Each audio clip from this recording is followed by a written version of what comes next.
Hi everyone, welcome back. I'm Rick in Provincetown. In this video, we're going to be taking this block and turning it into a white line print. So a white line print is what it sounds like. Here's an example. It's white lines. Yeah, it's a technique that was developed in Provincetown in the early 20th century by the Provincetown printers. It's also known as a Provincetown print.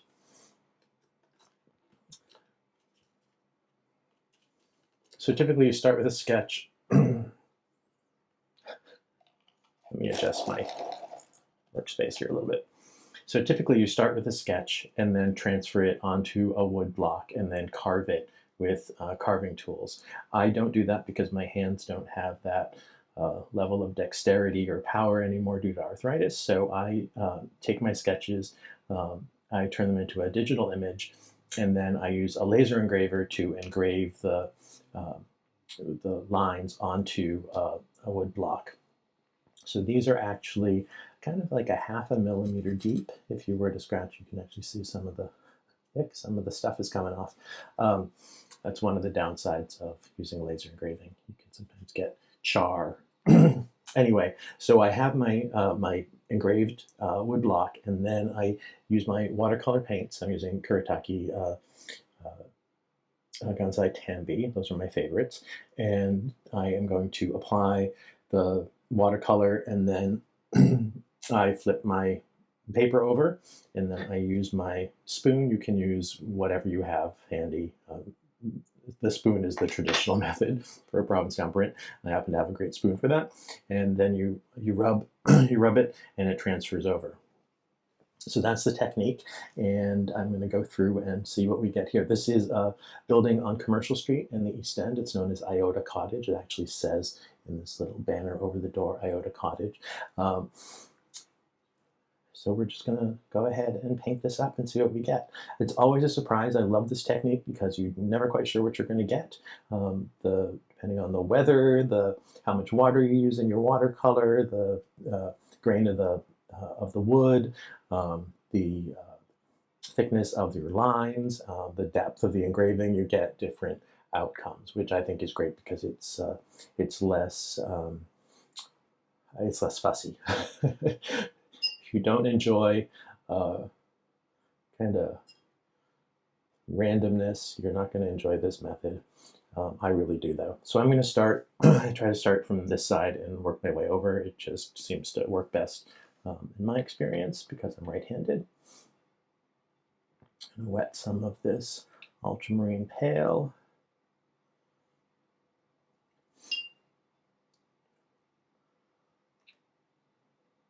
I don't use a ton of water when I'm doing this because it will bleed and you get yucky effects. So I do tend to apply it a little on the thicker side, so it's relatively opaque, which is important in order to get a good transfer. You need a certain opaqueness, a certain thickness to the paint because the wood will absorb quite a bit of paint. Sometimes I will actually go through and paint the entire block, let it dry, and then come back and make a print, paint it again, make a print, because sometimes the wood is just is absorbing too much paint. And I'm not getting it. I don't get enough transfer.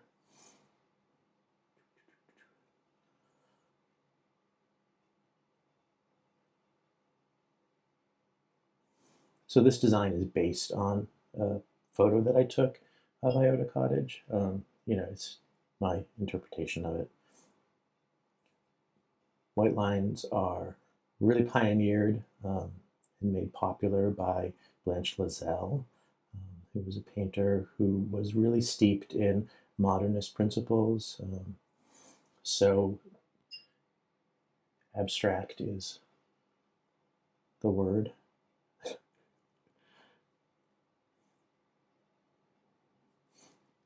You'll notice too, I didn't add anything in the sky, right? Sometimes when folks are doing block prints, they add, you know, clouds and little little carved bits. I haven't really gotten into doing that because I'm working at such a small scale. Remember, this is a postcard scale, so go overboard, you get a really overworked surface. And you see, as I'm painting, this is similar to what happens sometimes with watercolor paper, where the surface of the paper will start to lift and you get a little, it just comes apart. It just starts to dissolve a little bit with too much water. You get that a little bit with wood sometimes too, because wood is a fiber, paper is a fiber. Sometimes it'll pick up bits of wood, but that is part of the process, part of the texture that you pick up. So I'm going to go back in, add a little more paint here and there where it seems to be a little empty. Bird on a wire. It's just a random bird that I made, inspired by a pigeon. So I'm going to flip over. I use a sacrificial sheet because the paper I'm using will rub. The surface rubs right off along. All right, so let's see what we got. Ta-da! So you notice the print picked up some of the scorching, right? Some of the wood scorching. Because I didn't press terribly hard on this edge, I got a nice soft edge there. You can see here where there was a lot of water, where the paint didn't really get absorbed. It puddled a little bit, but that is just part of using watercolors. You can see too, when I press this over, I picked up a bunch of little stray bits of wood. So I'm just going to keep going. Since I've done that half of the sky, I'm going to continue down the left-hand side.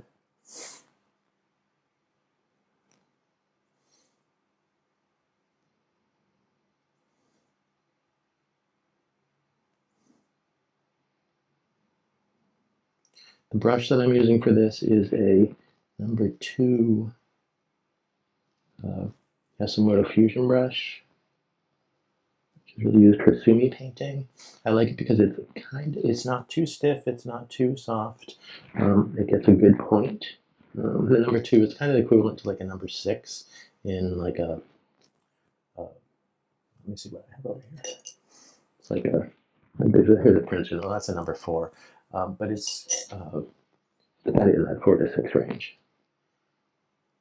Sumi brushes use a different measuring scheme that I haven't quite figured out yet. So again, this is a number 2.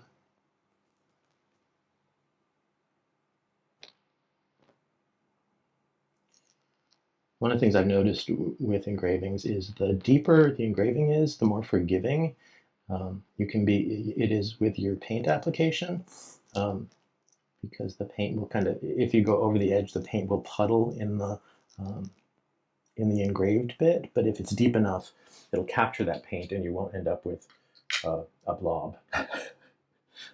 Blobs happen. Again, just part of the process.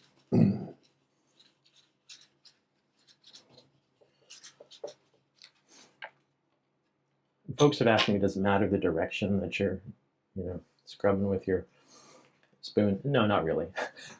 Sometimes it does if you have a really strong grain in the wood. It'll pick up the grain more if you go in the direction of the grain. You can see here I picked up a bunch of scorching again, which is fine. The nice thing about these plates is they can be used over and over again. I don't treat the wood. I use them, straight out of the box. If you do any kind of sealant, the wood won't hold the paint. The paint will puddle and you won't get a good result. You can see all about that in one of my videos where I tried to make blocks using 3D printed plastic blocks instead of wood. get a very different result. I mean, it's interesting, it's a technique, but it wasn't really what I was going for. Now I'm going to switch down here from the sky blue to green. I have a ton of greens to choose from. I'm going to just go with good old sap green for this little bit of shrubbery.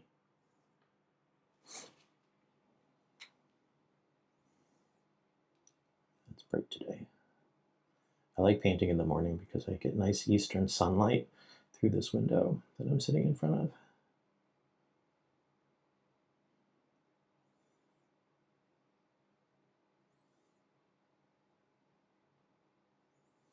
You'll notice with this wood block too, I have a lot of engraved areas because a lot of the building was white. So all the fence posts were white. All the trim on the building was white. So I actually wanted to retain that white. Often folks will use like a light blue or a kind of a cream, but I actually wanted it to be white. So in this case, the white is just the paper. Now I don't think I put enough paint on there, so I'm going to go back through because it just kind of sucked right into the wood. And the wood that I'm using, this is 1/8 inch Baltic Birch plywood. I got this from Woodpecker online. They specifically make laser blanks for cutting on a diode laser. That's what I'm using. There we go.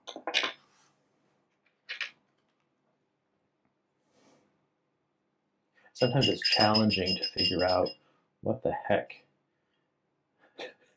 to engrave and what not to engrave. This one was actually quite challenging for me. You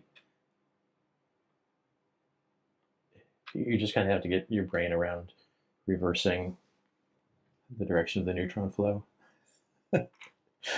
Trying to figure out what to paint, what not to paint. Okay, this is a violet of some kind. The building is actually pretty close to this color. Oh, it's clapboards. And I struggled with this a little bit. I thought, oh, I could draw in clapboard lines. Wouldn't that be nice? But then you get so many lines and you get such an inconsistent, I just didn't like it. It's just so inconsistent and it's hard to, when I'm working at, because I'm working at a very small scale, it's just tough to get really thin lines. If you look at a lot of the traditional woodblock paintings, they're done on usually on like a 12 by 12 block. So they're hand carved, right, using typical, using an X-Acto knife, really. So their engraved grooves tend to be a lot thicker. Mine are, on this one, they're about 1 millimeter wide. The lines, like up here, the telephone wires. I don't tend to go below a 0.5 millimeter when I'm developing these designs.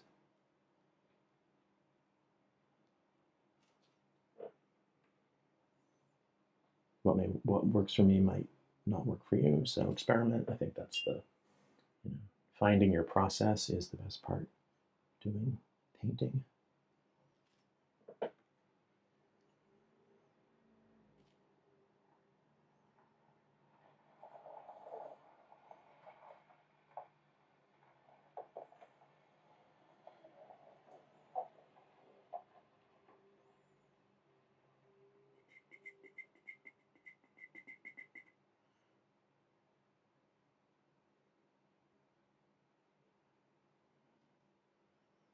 See the wood really absorbed a lot of the paint there. Here, just a little touch there. Okay, I'm gonna see what happens. You notice that I press when I do that, kind of sticks it down where I want it to be. It's easy to get bad registration when you're doing these. It just takes practice. And the tape, you know, is kind of the critical part. So you see, I get texture. I get both a little bit of the texture of the paper. The paper has like a laid texture, so it has horizontal and vertical lines, and where it doesn't pick up 100% of the paint, you get some nice textured effects. So I'm happy with that. If I tried to put in clapboard lines, it just gets too ditzy. It's just too overdone. Okay, now we're going to do the door. I struggled with the door when I was designing this because in real life the door is white. It's white with white trim. When you start to try to translate that into something, I got stuck. So I went this route instead. I decided that the door would be the same color as the building. Kind of breaking my rule here and not doing, not going in sequence across the block, but that's okay.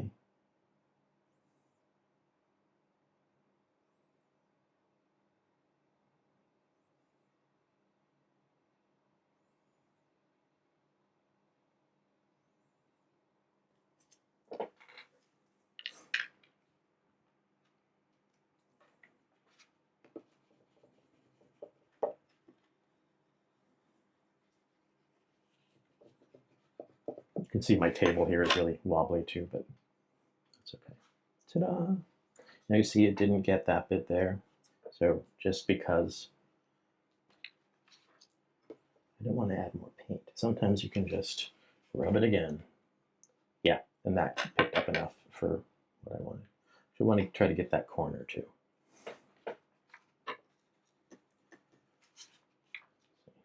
No, it didn't. Okay, there's not enough paint. So you can see where the paint has really lifted out, so that's fine. I'm just going to finish up with the purple. This purple is nice. Different paint colors will have different properties. This one is doing really well in terms of saturation and absorption. Some colors just seem to disappear into the wood because they're not terribly opaque.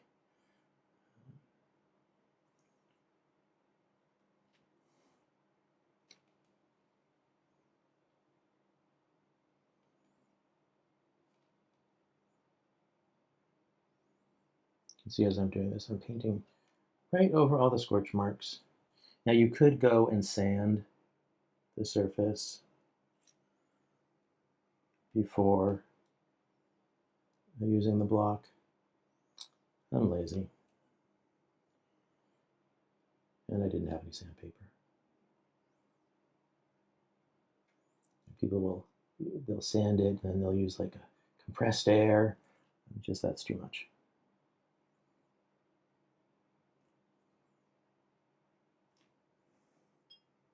And honestly, after the first one, if I use this block again, I'll get, I won't get the scorch marks because I've painted over them.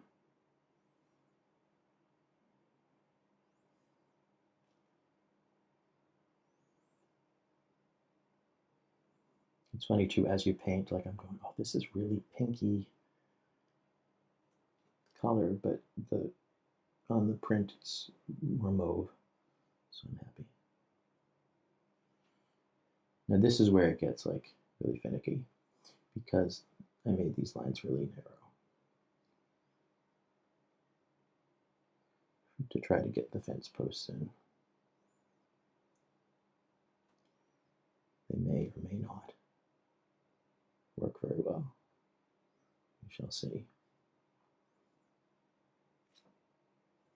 I thought too about using a different value of the purple underneath the window, but it's difficult to get colors to blend on the wood. They don't really at all, so it's hit or miss.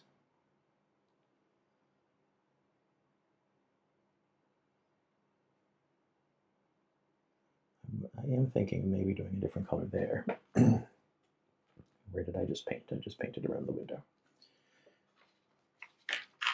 So I was thinking of doing a different color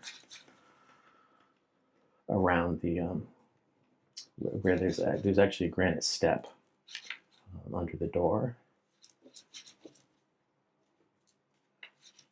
Maybe that'll be gray. Let's see. Yeah, I did hit very good. Okay. So I need to go back in and do this again.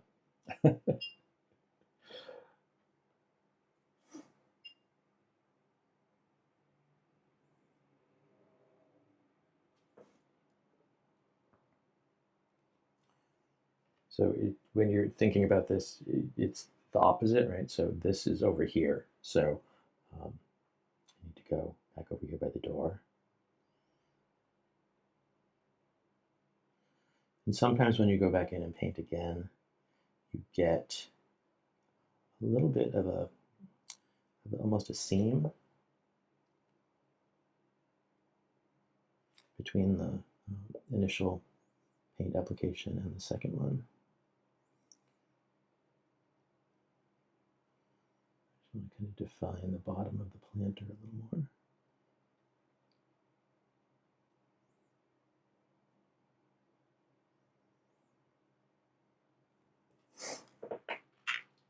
Going in there.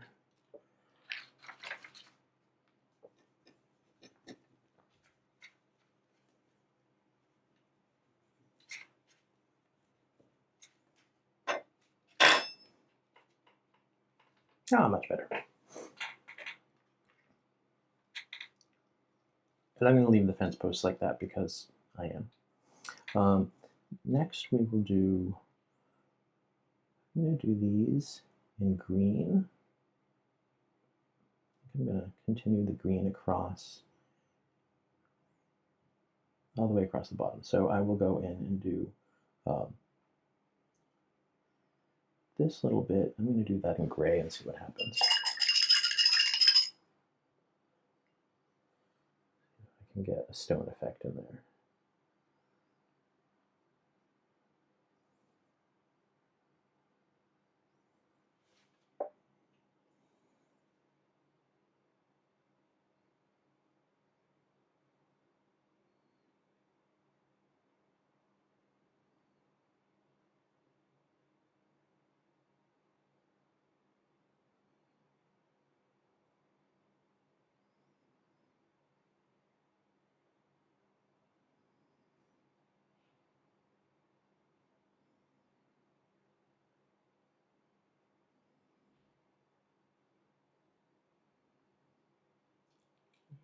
A little tiny bit at the top for the, guys, let's see what happens.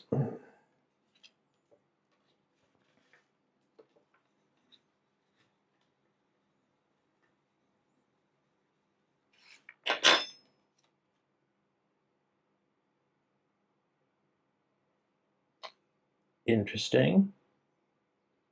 Not quite what I expected. We're going to go with it and see what happens. So I'm going to switch to green. And well, no, I'm not. I don't want to. When I'm doing these, my hand is here, so I try to do this bit last. So we're going to go back up and do more sky.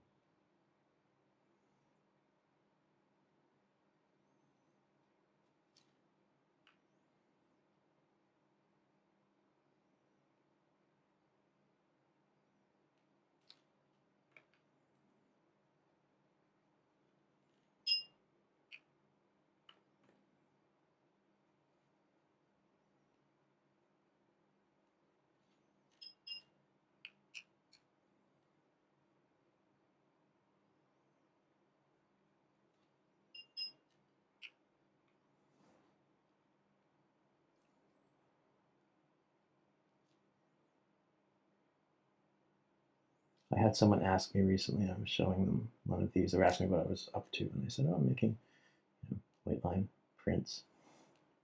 And I mentioned that this was on a postcard size, and they thought that these were, that I was making postcards to sell. And I was like, oh, no. A postcard, it's like $2 at the store, right? This takes me, a half an hour just to paint the thing, at least. And hours to develop the design. I'm not doing this to make money. I'm doing this for enjoyment and mental health.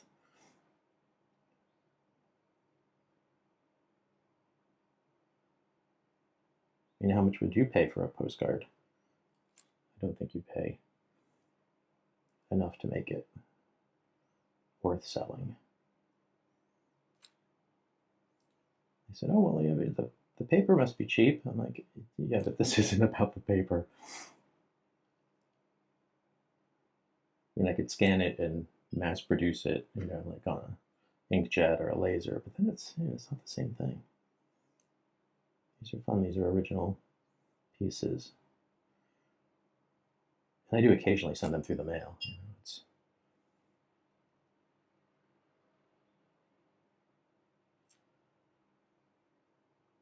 But honestly, the ones that go through the mail are not usually my favorite ones. They're my proof ones, or sometimes when I'm doing this, I forget that I need to reverse the image before I engrave it. It's a common beginner gaffe, but it's a process. So sometimes you end up with a block that's backwards, and you go and you paint the whole thing, and you look at it, and you're like, the whole thing is backwards. Which for a lot of these doesn't matter. If this were backwards, it doesn't really matter. But it matters to me. When you hear about people like destroying their art because it's art and it's valuable and yada yada, I'm like, I'm not gonna destroy this. I'll send it in the mail to a friend. Oh, there. So you can see you can see here where I painted this at different times. So there's obviously a line there. There's a little bit of a line here, but it's not that terribly noticeable. But I also I didn't give it enough time to absorb the water, so it comes out kind of blotchy, which I think is great in the sky. So no big complaints.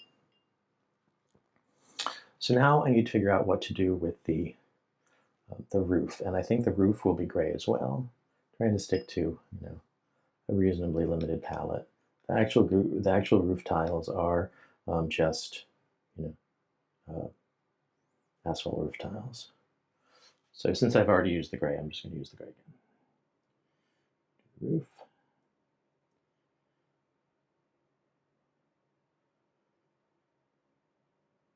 I've been thinking about the windows. I like to make windows either sky blue or a different blue. And because essentially, windows are reflecting what's outside, so they reflect the sky.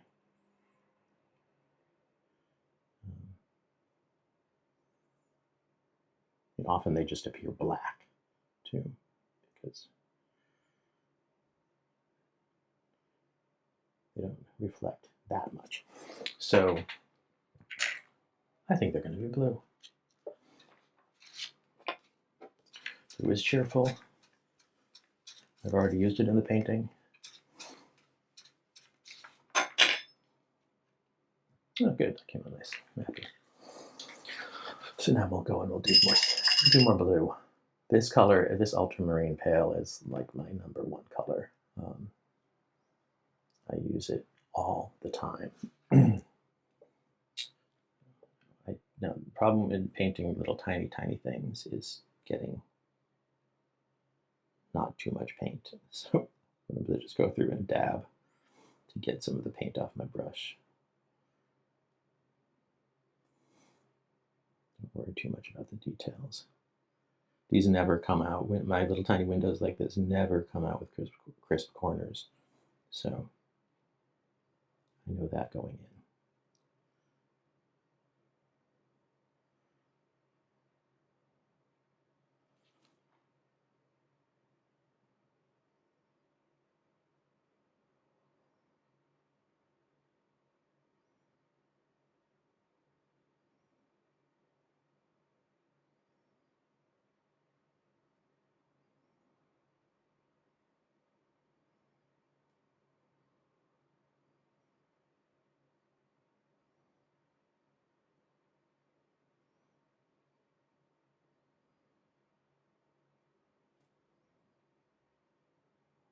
Sometimes when I'm doing this, I will do a section in a color, go off and do something else, and then come back to it and do,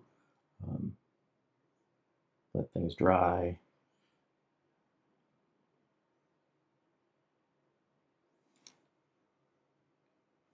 So this isn't always a sit down and do the whole print in a session.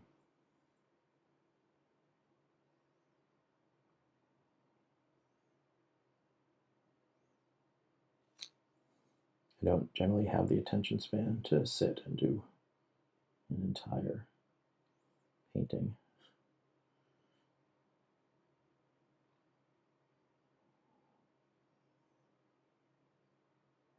I don't know if you can see on camera, but where I first put in the paint, it's very glossy, and where I'm adding it now, it's kind of pale.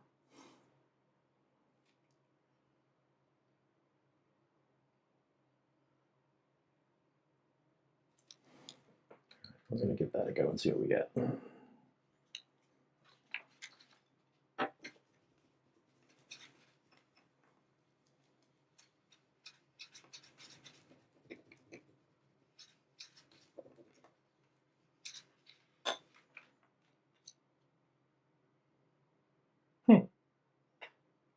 I'm kind of happy with that.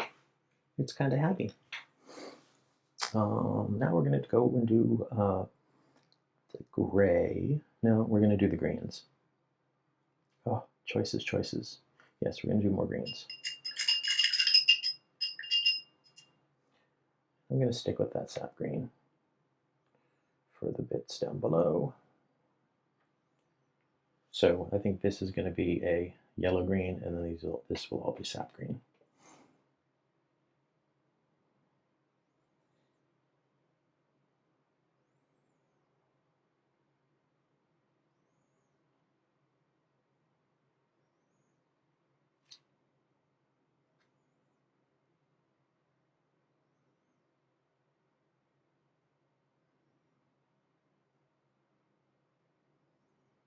The funny thing about this is that this house is so tiny. It's called iota because it's tiny, I'm assuming. 1 iota.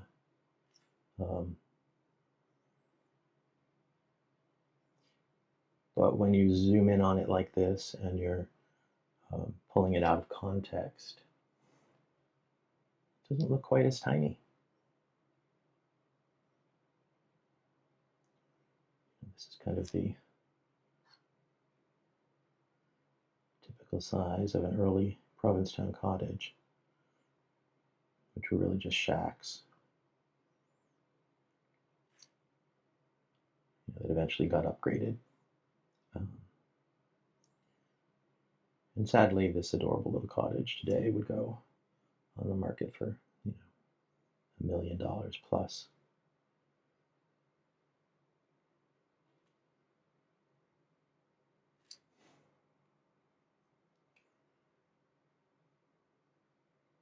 Great situation for the owner investor, not a great situation for artists or people who want to be inspired by this town.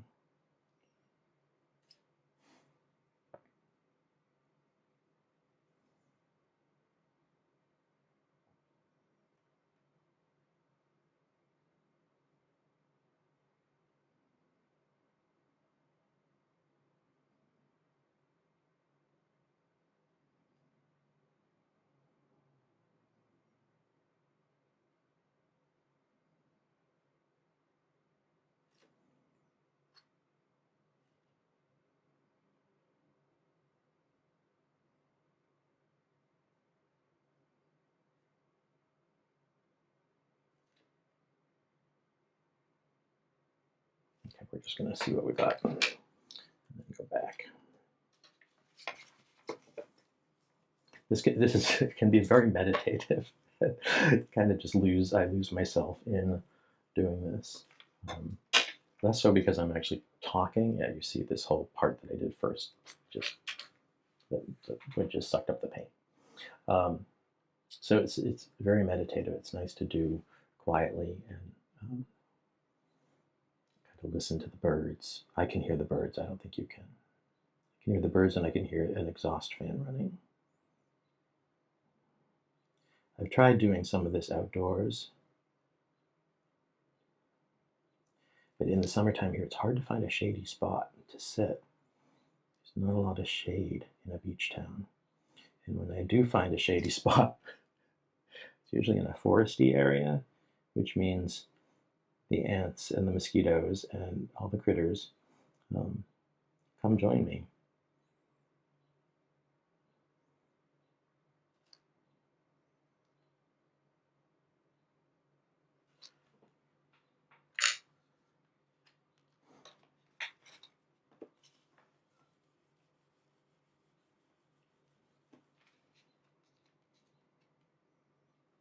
I missed a spot, this bit here.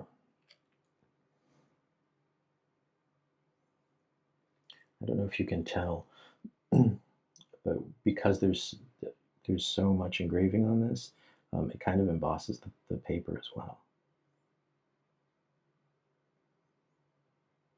This paper that I'm using is a Japanese Gansai paper.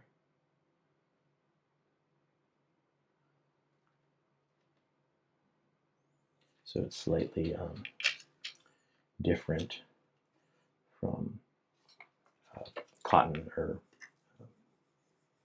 typical Western wood paper. I think it's made out of mulberry. I'm not exactly sure off the top of my head. I'm relatively happy with that. Now we're going to go in and do this bit.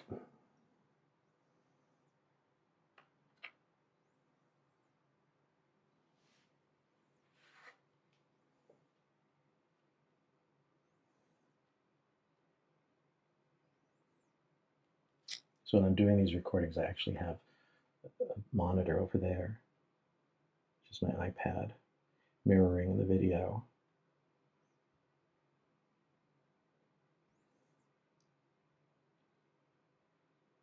And I realize how dark this is and how I probably should have zoomed in a little bit.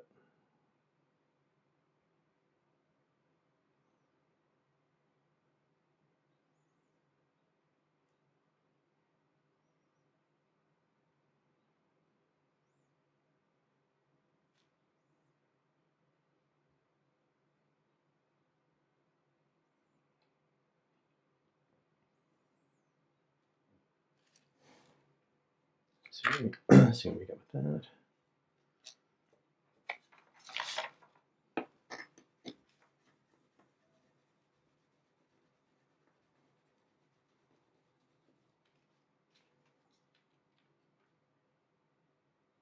Cool.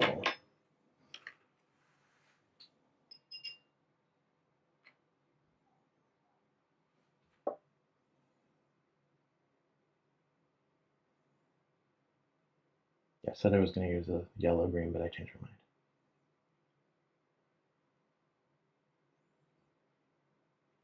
I really prefer using a limited color palette. Just, it's easy to get ditzy and kind of muddle up a painting or a print. Okay, now these got really tiny in here. Not quite sure why I put a fence post back here.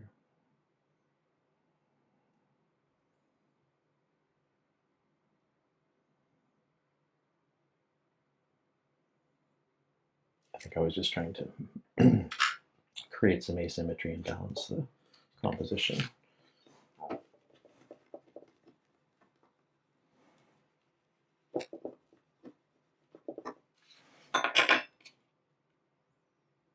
Well, that's okay. Chuffed. And now we're going to go and do the chimney. Yeah, we're going to do the chimney.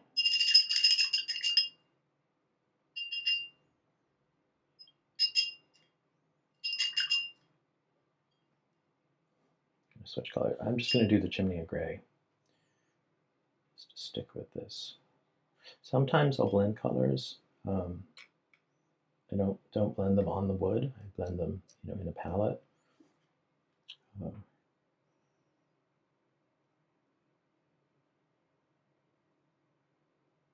If I felt like I really needed another color, but didn't want to bring in a completely new color.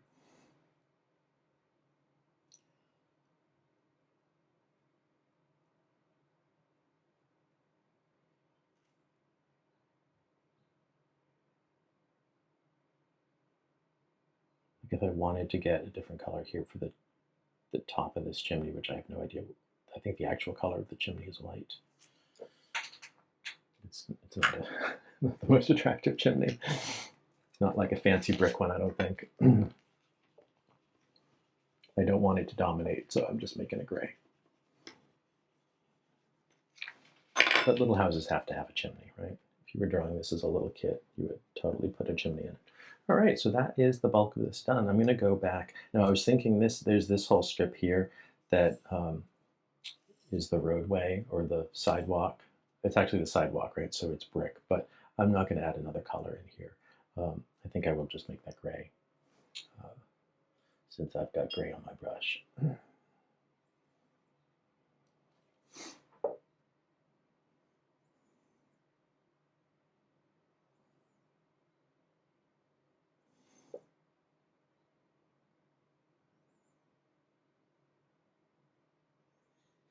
And as I look at this, I'm like, oh, I should have put more detail in that corner. But you know what? It just gets a little too precious sometimes.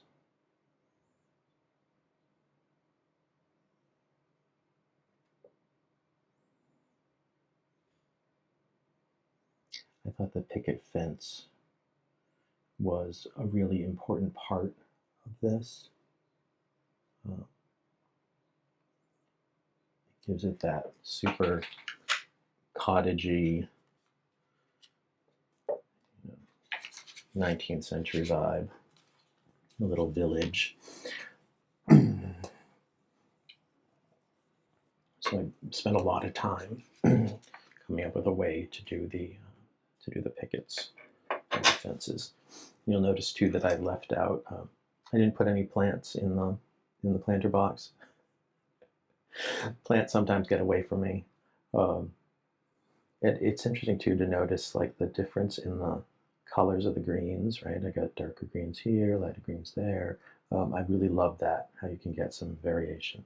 Now, I'm going to go back and I'm going to try to tighten up that line along the side of the door.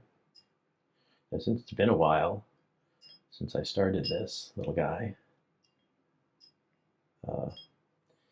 may or may not, it's going to be noticeable. Right, this is going to be a noticeable change to this. So I'm going to do this side. Do the side of the door.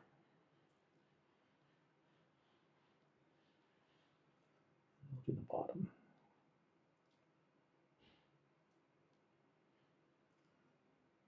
And I'll do the top. I want to see if I can just get away with that. As I pointed out with the greens, when you lay over, sometimes it darkens. Some colors aren't as opaque as others.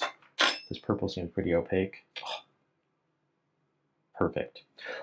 So it darkened that up. I'm just going to leave the rest as it is because I like that. You can see there's a little bit of char still on this. I'll let it dry and then I'll kind of wipe that off. I'm very happy. So this is Iota Cottage in Provincetown on Commercial Street. That is another one for the books. So thanks for joining me. This video was way longer than I thought it was going to be, about 45 minutes. And I do one of these every Saturday from a new print, from a new block, from a new design. And I'd love to have you join me. This is just kind of my thing. Over on my other channel on Rick in Provincetown, I talk about Provincetown travel tips and things that are going on in town. So folks who are visiting get some tips and insider info about fun things to do here in town, particularly things that are free and things that are art related. So if you're interested in art in Provincetown, what's going on art-wise, hop on over to my Rick in Provincetown channel and see what's happening. Thanks again, and I'll see you next week. Bye-bye.